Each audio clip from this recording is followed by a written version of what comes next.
Welcome to the latest podcast in the Set to Screen series. Costume design is fundamentally the expression of character through clothes. But it can be much, much more than that. In the Red Curtain trilogy, Sim and I worked on the notion that costume was very much the set. The costumes were an amplification of character. The costumes were like most of the visual language on the screen. In costume design, you're in charge of overseeing the design and production of everything the actors wear.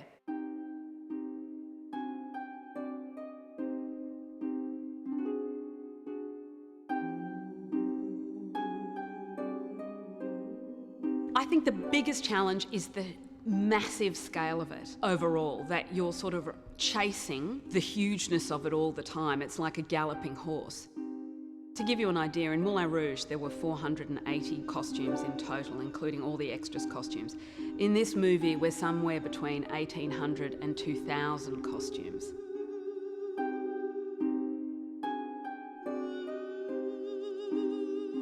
It was a mixture of manufactured costumes to a specific design brief and hired costumes. I favour this mix in a crowd scene because I think it makes it look more authentic. There seems to be a more authentic texture about it because there's a certain randomness that's injected by the hiring which makes it feel more real.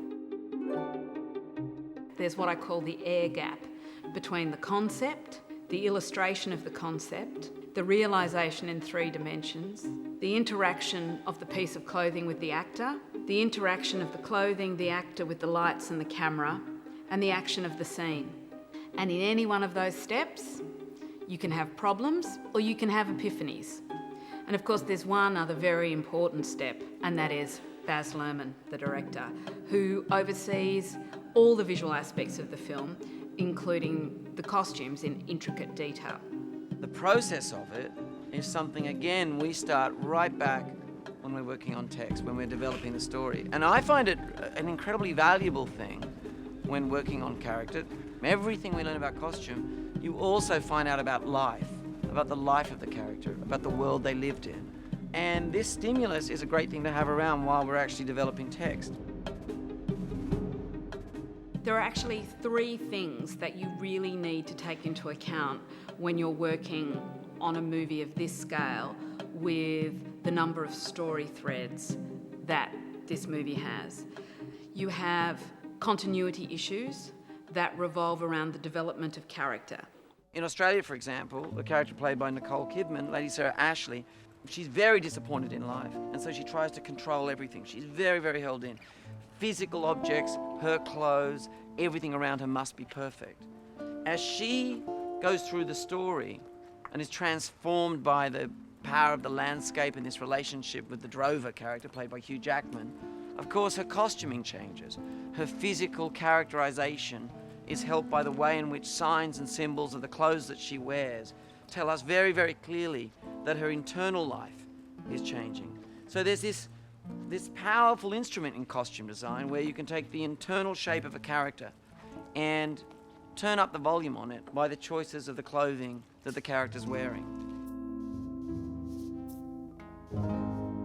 Secondly, we have what is called breaking down, because there are many stunt and action sequences. There's a large cattle drove in the film, and obviously over the journey, their clothes get dirtier and dirtier. Similarly, for action, in both a stunt sense and also just in a dramatic sense, you might need to manufacture the same item of clothing. In terms of the drover's moleskins, he needed a number of different styles of moleskins. He needed a standing moleskin so that it worked and looked very good for him when he was standing. He needed a moleskin that he could do stunts in so that they were roomier in certain places to allow for the moving of his body. He needed special riding jodhpurs that didn't bunch up too much at the front for heroic shots where you wanted him to look as long and lean and perfect in the leg as possible.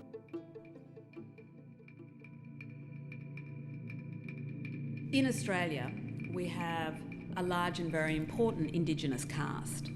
And so with lots of research, lots of discussion, lots of collaboration with those characters, we started to develop a language based absolutely in fact and research and photographic evidence from the period.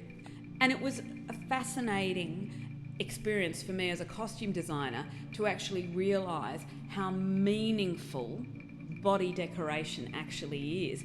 That you actually need to ask permission for someone to be able to use or wear certain things, that certain things are taboo for certain people to wear, and it's very much alive amongst our Indigenous cast, and we tried to be culturally as true as we possibly could.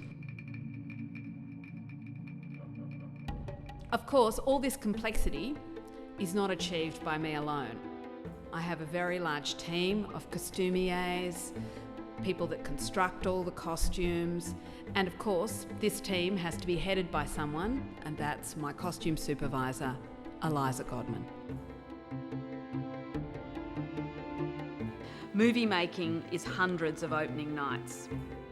And you can't be arrogant enough to believe that even though you've done everything you can, that on the day, because of circumstances that you can't predict, that the thing doesn't work and you have to be prepared to go back into the truck and turn it around on a dime, like that. Go to the website to learn how to participate in the Set to Screen series.